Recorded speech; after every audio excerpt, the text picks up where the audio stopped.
Et ce soir, nous allons voir comment les arts et la culture deviennent des armes de résistance, d'engagement et de revendication en temps de guerre ou pour faire face à un régime autoritaire. Quand un poème, une chanson ou un film est synonyme de cri de révolte et de désir de liberté. Pour en parler avec nous, Ousnia Anvari, vous êtes poétesse franco-afghane et journaliste. Bonsoir, merci d'être avec nous. À vos côtés, Olivier Weber, écrivain et grand reporter. Merci à tous les deux donc d'être dans ce 64 minutes.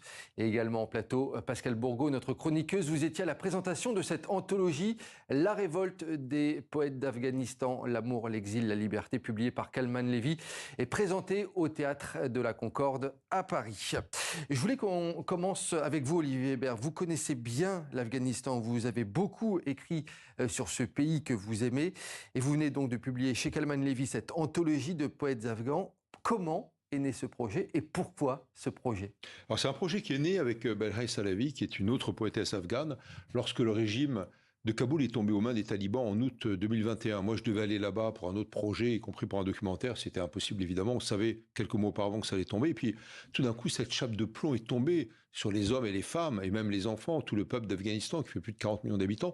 Et on voulait donc publier ce recueil. Ça a pris pas mal de temps pour rassembler ces poétesses et ces poètes d'Afghanistan, éventuellement pour qu'ils et qu'elles sortent de l'Afghanistan à l'abri. Il y en a encore sur le 22 quelques-uns ou une qui sont à l'intérieur. Mais pour nous, c'était vraiment une manière aussi de prolonger le combat, la résistance, la révolte, justement, non seulement des poétesses et des poètes, mais aussi du peuple d'Afghanistan qui ne supporte pas ce régime des mollahs, des talibans, acte 2, puisqu'ils étaient déjà au pouvoir jusqu'en 2001. Et là, rendez-vous compte, les études de médecine sont interdites aux femmes, aux filles, alors que c'était la seule poche d'éducation encore réservée, parce qu'on ne peut pas être traité par un homme quand on est une femme, par un homme médecin.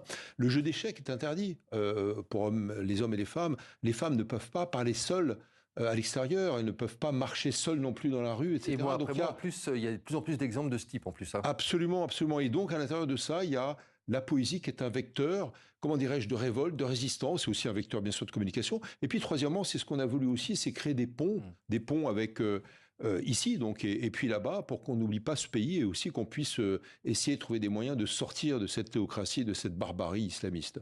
Alors Ousnia Anvari, vous étiez à la présentation au Théâtre de la Concorde de ce magnifique livre. Pour vous aussi, vous exprimez la révolte à travers la poésie et le chant. On vous écoute d'abord, on en parle juste après.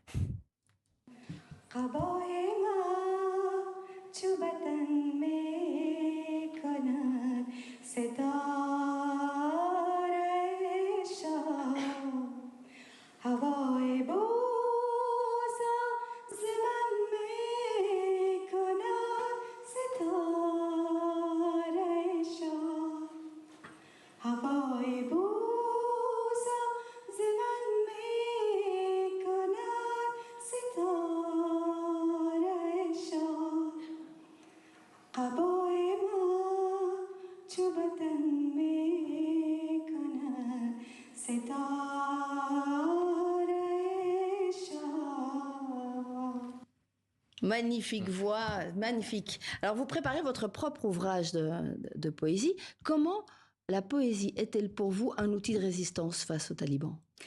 Bien sûr, la poésie, pour moi, je pense que c'est un acte de résistance. Maintenant que l'éducation, le travail, tout est interdit pour les femmes.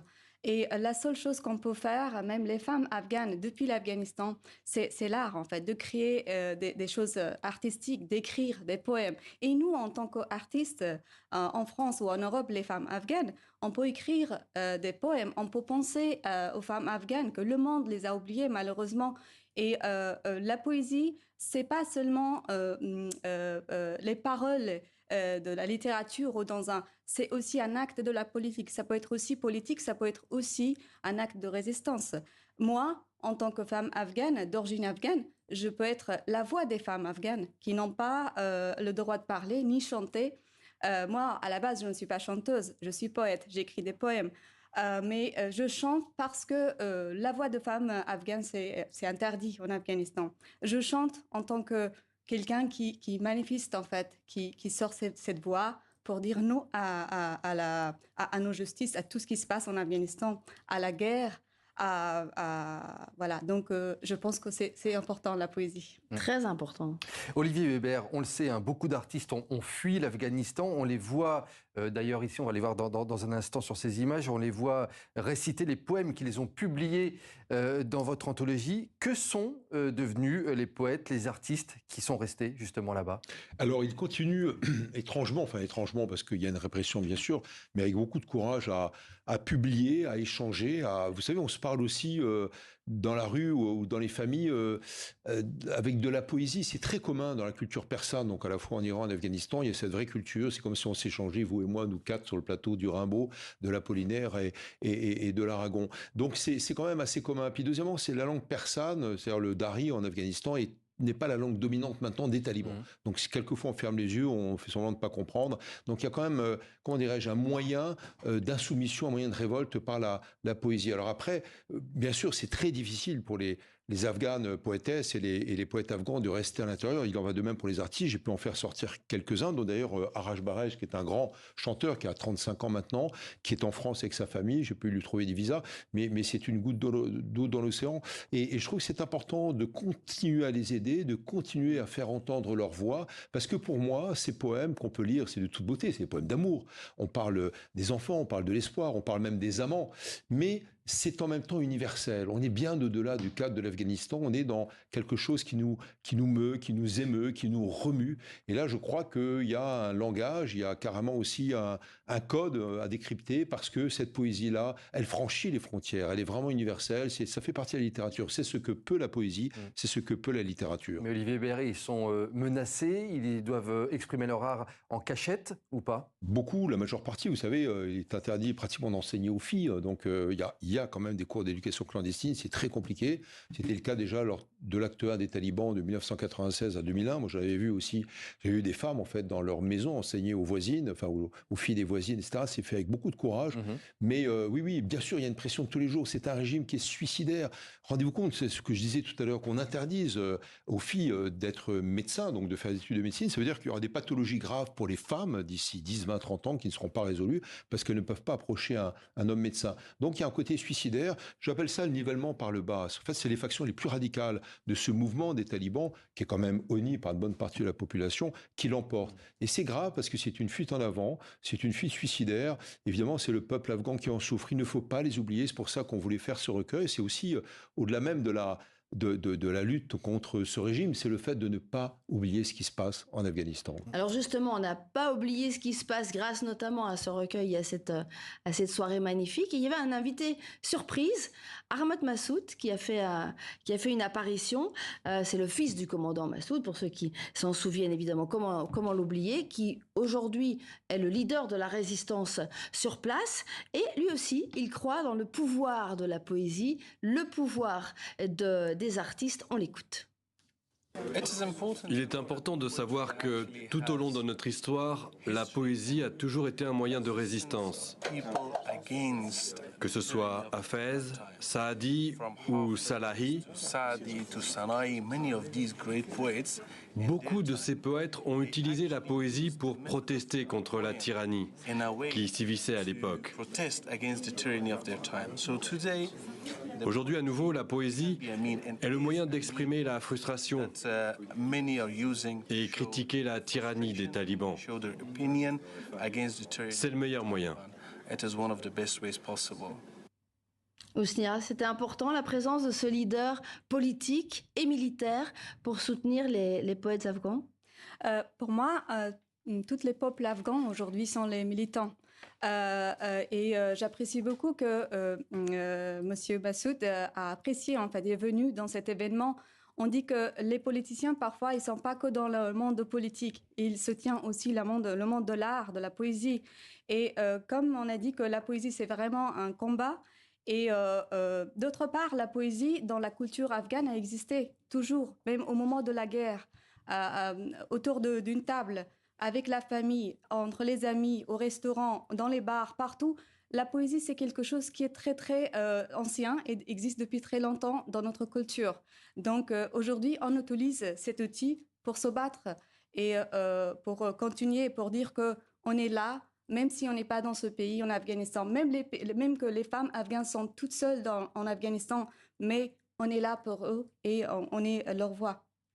Une question à tous les deux, déjà à vous, Hosni Anvari. Est-ce que selon vous, la résistance politique et militaire, est-ce qu'aujourd'hui elle a une chance de renverser les talibans? Je poserai la même question après Olivier Weber qui fait une petite grimace. Je peux peut-être laisser à Olivier, Bien parce sûr. que pour la politique... Alors, voilà. Olivier Weber, est-ce que vous pensez qu'il y a une chance ou pas aujourd'hui? Oui, alors il ne faut pas se leurrer. Donc, Ahmad Massoud, qu'on voit à l'écran, qui est le fils du commandant Massoud, assassiné en 2001, a une petite résistance militaire à l'intérieur et à l'extérieur, mais il n'y a plus aucun pays de l'extérieur qui aidera ce mouvement. C'est fini, pour plein de raisons. Voilà, c'est 20 ans de présence de l'OTAN, mais aussi parce qu'il n'y aura plus, à mon avis, d'intervention terrestre massive de pays occidentaux dignes de ce nom à l'extérieur sur des tas d'opérations. Et donc, bien sûr, le pays en souffre. Mais si vous préférez, il y a deux choses. Il y a la résistance militaire, et il y a quand même des faits d'armes. Et puis, on parle aussi du ralliement possible et futur de mollahs, talibans, qui en ont assez, qui voient évidemment les enfants mourir de faim. Il y a une vraie famine sur 44 millions d'habitants, il y a à peu près 9 millions de personnes soumises à la famine, d'après les chiffres de l'ONU. Et donc il y a ce ralliement d'une part. Deuxièmement, il y a aussi la résistance civile, on parlait des femmes, l'éducation clandestine. Et j'ai espoir évidemment que ces hommes et ces femmes descendent un jour dans la rue. C'est compliqué évidemment avec les talibans, comme avec les Pasdaran en Iran, il y a un système de répression très fort. Mais il y a une alliance entre les deux. C'est très important aussi qu'on garde ce lien. Rappelez-vous, on va fêter là dans quelques jours les 85 ans de l'appel du 18 juin de Gaulle au départ. À Londres, l'ont rallié une centaine, 200, 300 résistants, 300 combattants de la France libre, c'est tout. Et après, ils étaient des milliers. Et là, je veux bien croire aussi qu'en Afghanistan, il y a des changements qui puissent intervenir parce qu'on est vraiment dans la fuite en avant collective et c'est très grave pour l'Afghanistan. Et vous savez, les mollahs de quoi ils vivent, principalement de Tariaq, c'est-à-dire l'opium, ce qu'on appelle l'opium euphémisme, pour pas dire héroïne. Ils produisent de la drogue qui est exportée après vers des pays adjacents. Donc on est dans l'hypocrisie la plus totale. Et pour moi, il y a une espérance, ça passe par les arts, ça passe aussi par la lutte des ONG, par la résistance civile. Il faut saluer le combat de ces femmes sur le terrain. On va voir dans un instant ce qui se passe dans d'autres pays en dehors de l'Afghanistan. Mais Pascal, vous vouliez nous parler d'un autre jeune journaliste qui est également poète, qui était présent à cette soirée. Oui, Ramin Mazar était présent à cette soirée et il a été, lui, évacué de justesse après le 15 août 2021, quand les talibans sont entrés à Kaboul. Il a été évacué grâce à l'ambassade de France. Il vit aujourd'hui en France et on écoute ce qu'il dit sur la poésie. C'est magnifique. Depuis toujours, la poésie est l'art national le plus important pour les Afghans et les persophones. Nous n'avons pas de cinéma, nous n'avons pas de théâtre célèbre, mais depuis des centaines d'années, nous avons la poésie. C'est l'art qui est le plus puissant. En Afghanistan, dans les différentes provinces, les hommes et les femmes récitent des poèmes. De même que les hommes et les femmes de l'exil qui vivent hors du pays. Nos vers et nos rimes mettent les talibans au défi. Leurs idées sont propagées à travers les écoles coraniques, les mosquées, la télévision et leur gouvernement. Mais la poésie, elle, c'est l'art du peuple. Notre poésie se propage de village en village, de voisin en voisin, par le bouche à oreille, mettant l'idéologie des talibans au défi, car nous écrivons sur la liberté, l'amour, la justice. Poésie, voyage de village en village, j'imagine maintenant vraiment de manière secrète, même par les femmes. Pourquoi est-ce que la voix des femmes dérange tellement les talibans?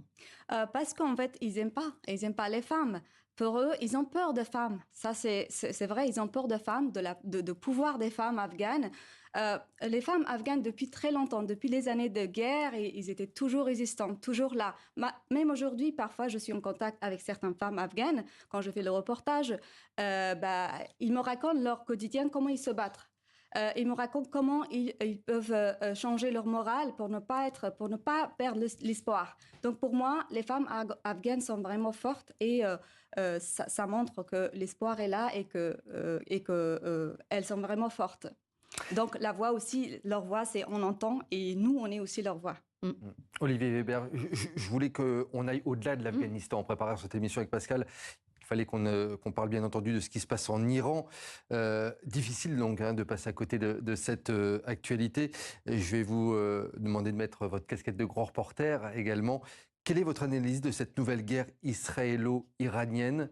Et également, est-ce que la culture, là aussi, les arts pourront intervenir dans ce conflit? Oui, alors il faut bien savoir qu'une bonne partie de la population iranienne déteste le régime, elle a aussi une monarchie, un pouvoir aux mains des mollahs depuis à peu près 46 ans, on va dire, depuis la révolution de 79. Et ce que veut faire Netanyahou, alors à tort ou à raison, c'est qui tout doux, parce qu'évidemment, il vise les installations nucléaires. Elles sont déjà en partie endommagées, y compris à Natanz et à Fordo, mais il manque les fameuses bombes, vous savez, GBU 57, les bombes américaines que lancent les B-2, les bombardiers américains qu'ils n'ont pas, évidemment. Ils n'ont, eux, les Israéliens, que des chasseurs F-15, F-16 et F-35. Après, deuxièmement, les installations militaires, au-delà même, bien sûr, du nucléaire. Et troisièmement, maintenant, l'appareil politique. Si Netanyahou a dit on peut viser l'appareil politique, en fait, même Ramenei, démenti par Trump, ça veut dire qu'il y a un feu vert quand même donné par les Américains. Et quel est le jeu derrière les Israéliens? À mon avis, c'est qui tout double. Il n'est pas sûr qu'ils puissent arriver à endommager totalement le système nucléaire iranien. Des ministres israéliens me l'ont dit, c'est trop profond. Il n'y a pas 62 sites, il y en a 200. Tout est dupliqué. Nathan, c'est dupliqué. Vous frappez le site A, il y a le site Abyss ou un bis qui existe encore, etc. Mais voilà, c'est qui tout double, grosso modo. C'est un bingo là par les Israéliens. C'est pas évident que ça soit suivi des faits. Mais vous savez, le Mossad est très bien renseigné sur une population de 10 millions d'Israéliens à peu près. Il y a 300 000 Israéliens, juifs, iraniens. L'ancien président Moshe Katsav est iranien. Il dit, je suis d'abord iranien avant d'être israélien, juif iranien. Et donc, ils sont très, très bien informés. Après, effectivement, c'est qui tout double. Ça peut être dangereux parce qu'en même temps, je connais relativement bien l'Iran. J'y suis allé beaucoup de fois.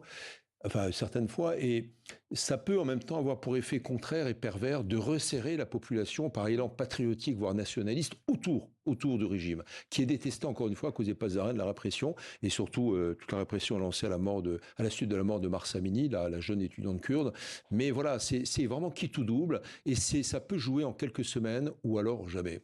Selon vous, un soulèvement populaire contre le régime des mollahs est possible, mais ça peut être l'inverse, hein, si je vous suis bien. Absolument, mais il est possible. Alors en même temps, il y a eu ce soulèvement populaire, enfin plusieurs même, pour différentes raisons politiques ou même économiques ces dernières années, et puis pour soutenir, enfin comment dirais-je, pour contester, enfin essayer de contrer le régime sur la mort des jeunes filles qui se dévoilaient. Mais les Pasdaran sont là, les Pasdaran, les gardiens de la révolution. Et la répression, elle est à l'instant T, ou 6 mois après. Un seul exemple, dans des restos les restos universitaires de jeunes filles, des plats ont été empoisonnés 6 mois et 1 an après. Pourquoi? C'est pour dire aux parents, attention vos filles, il ne faut pas qu'elles sortent dans la rue.